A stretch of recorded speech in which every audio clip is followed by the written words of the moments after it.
Thank you, Sabina. Now I'd like to ask Merce Caturla from Janssen to come and talk about, from the perspective of the sponsor, what it was like to go through this SRA collaborative process. Please.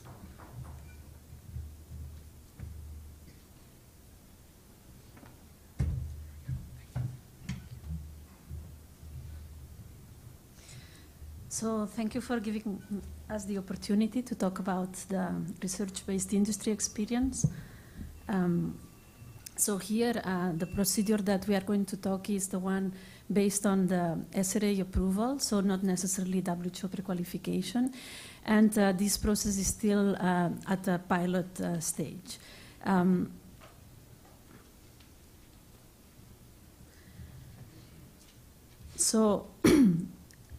Before we started this pilot, with the IFPMA, so the International Federation of Pharmaceutical Manufacturers and Associations, together with WHO, we worked on the process. So as I said, that process was going to be applicable to finished pharmaceutical products already approved by a stringent regulatory authority. And like it has already been said, so upon the manufacturer and the SRA agreement, the manufacturer would be sharing the assessment, full assessment and inspection reports with the national medicines regulatory authorities. What we mainly worked out here is that we were going to use an adapted dossier for these collaborative registrations. And so this dossier was going to be exactly the same dossier for all countries. Because we were providing the full assessment and inspection reports, the national medicines regulatory authorities were going to commit to have the approval within 90 days. And in that case, because the reliance is made on the stringent regulatory authority, WHO role was to facilitate the whole process. So the very first candidate selected for the pilot was a Janssen drug, was the Intalence 25 milligram tablets for an HIV pediatric indication. And the SRA was the Essential Medicines Agency. And as already said, we work in 11 participating countries. These countries, we split the process in two waves.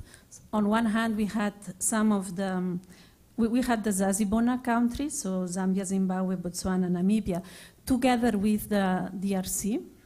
And on the other side, we had some of the East African countries, Kenya, Uganda, and Tanzania, and some West African countries like Côte d'Ivoire, Burkina Faso, Cameroon, and Cameroon. Yeah.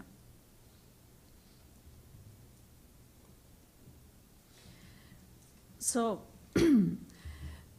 in this process, well, as I said, we worked in two waves, but for the two waves, the process was the same. So we proceeded with the submissions. And then the point was that WHO organized a face-to-face meeting with the countries to review the dossiers. After that, they came up with a consolidated list of questions to the company. We had to provide a response as fast as we could. And then there was another face-to-face meeting to assess whether the responses provided were satisfactory. Satisfactory. And then after that, the approvals were granted. So, well, here I'm going to briefly explain the role of WHO because it has already been explained. As you will see, there might be a lot of repetitions, but I think that is a good sign because Milan gave the point of view of WHO and I'm giving the point of view of the industry. That means that we are aligned. So WHO facilitated the face-to-face meetings and informed the local authorities at every step of the pilot. And in fact, they did not really, during the review periods, they did not interfere, but they provide technical input and especially guided the discussions so that the local health authorities could reach to a common opinion. And one thing that in this pilot was crucial, but that's something that we will need to see how to improve, is that WHO was being the contact part for both the local health authorities and the company. So every time that there were questions and responses, they were providing that upfront in order to save time. We will see through the process later that there are some administrative issues that might be improved in the future that will facilitate that this step goes faster.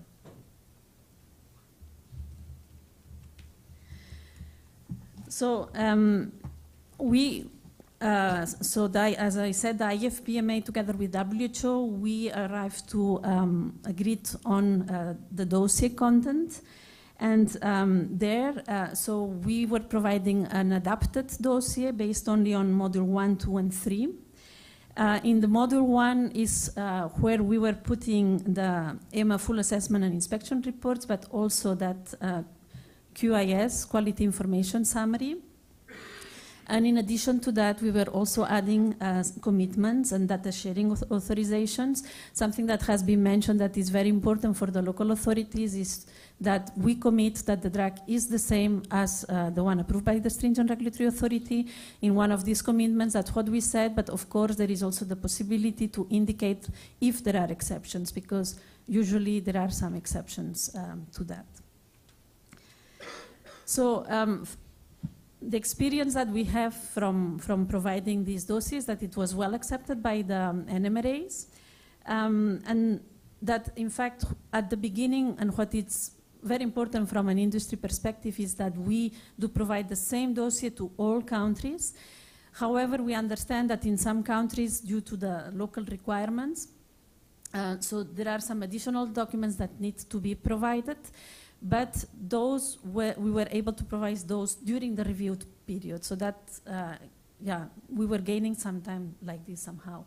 And so, yeah, these documents could be like price certificates, power of attorney, or these kind of documents. So, and then one of the things that we think, well, it was a positive experience is that I mentioned that the drug that was running in this pilot, it was a pediatric indication that was a line extension. So in some of the countries, they didn't have provisions for line extension, and usually they were asking for a standalone dossier. In this case, they accepted the same dossier as provided. This dossier that we submitted was aligned to the EMA initial submission.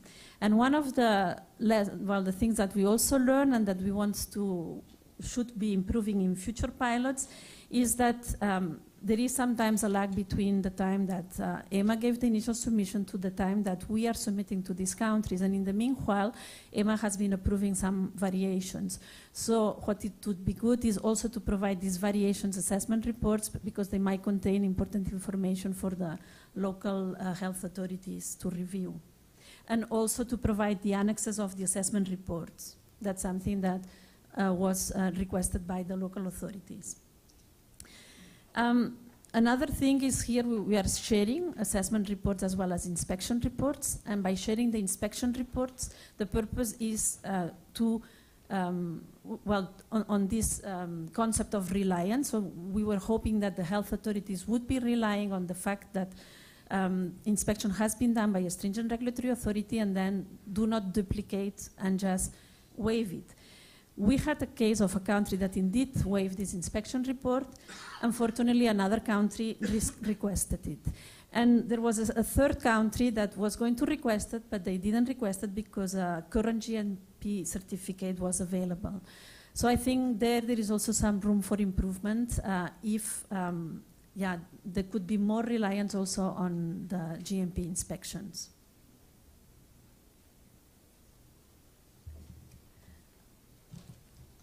So there were those face-to-face meetings organized by WHO together with the NMRAs.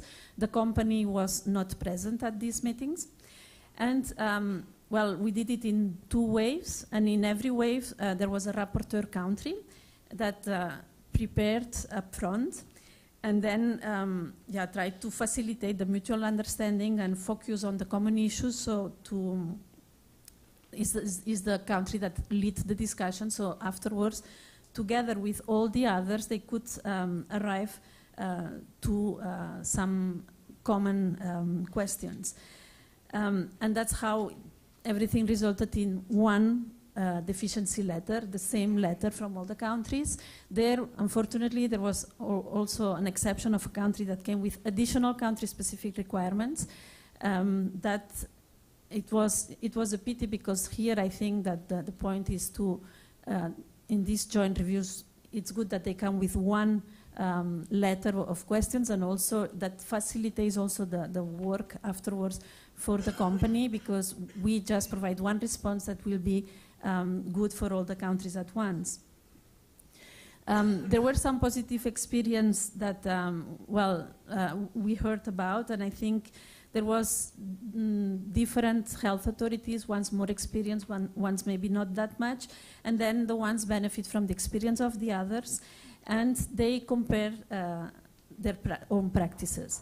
And one point, for example, that came up is that some countries are asking 50 samples for registration, when other countries for the same are only asking 2 or 3. So that maybe may help to facilitate the regulatory requirements harmonization, and from an industry perspective, especially with regards to samples, that would be very positive. One thing that we will see in this process that was popping up is that in future pilots we will have to think about a more defined process with timelines. And then also, when there are those face-to-face meetings, it would be good that they are integrated in the country or regional meetings that these regions like Zazibona or EAC, for example, may have.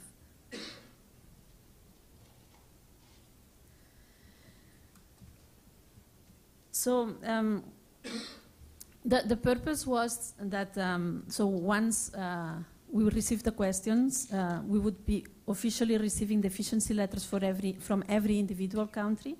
That didn't happen, so we decided to proceed without having received the official documents. I think that from the 11 participating countries, we received only official letters from 6 of the countries. So that, of course, in that case, we tried to, it was good because the process was accelerated, but in the future, that needs to be improved, especially because in this process now, we have WHO facilitating the process, but in the future, if that becomes a process, that may not, well, that shouldn't be the case, in fact.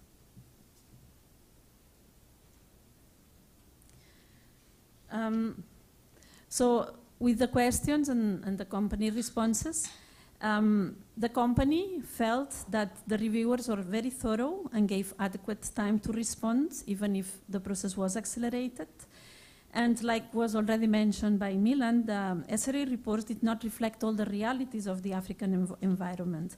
So it seems that, well, for example, things that were not taken into account were the stability data specific for the environment, or data regarding the specific populations and so on. And that's why it came the idea of, in future pilots, it would be useful to consider those bridging reports that would be prepared by the company to integrate this data. In fact, from a company perspective, in these bridging reports, are good to complement all the clinical data that would be missing, and that would be useful for the regulators for the review. And then, yes, again, well, the timelines is something that is coming all the time, so they have to be clear, and maybe here we should put a clock stop because it was not clear by when we should be responding or not. So the results that have already been advanced by Sabine, but here I'm going to provide them a little bit more in detail and more complete. So today, from the 11 countries, we already have received approval for 8 of the countries. We succeeded in having the first approval within the 90 days, so in 86 days.